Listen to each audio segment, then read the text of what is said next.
તો અત્યારે જો સુરતમાં છે ને ધોધમાર વરસાદ પડ્યો છે અને ઘરે મસ્ત મજાની નવી વાનગી બનવાનું ચાલુ થઈ ગયું છે. તો તમે લોકો કોમેન્ટ કરજો કે તમારા ઘરે નવી વાનગી શું બની છે. બાકી ચાલો બતાવું કે આપણી ઘરે શું બનવાનું છે. જે વસ્તુ એવી છે આ કુકરમાં છે, બધાના મોઢામાં પાણી આવી જાય ને એવી વસ્તુ બનવાની છે. શું બનાવવાનું છે આજે? પાણીપુરી. તો પાણીપુરી બનાવવા માટે જો મસાલો રેડી થઈ ગયો છે, બટાકા બફાઈ ગયા છે ને અહીંયા મસાલો બને છે.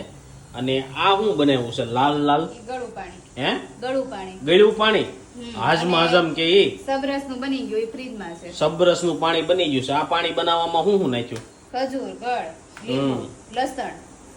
તો ઘરે જ બનાવી નાખ્યું એમ ને ગળ્યું પાણી. તો ગાઈઝ આ વખતે ગળ્યું પાણી છે ને ઘરે જ બનાવી નાખ્યું છે. કે દર વખતે તો છે ને અમે રેડીમેડ લાવી. અને આ બધું સબરસનું પાણી રેડી થઈ ગયું છે ને પૂરી બતાવી દઉં. જો અહીંયા પૂરી પડી છે. તો ચાલો બધા પાણીપુરી ખાવા અને કોમેન્ટમાં કહેજો કે તમે શું બનાવ્યું છે આજે.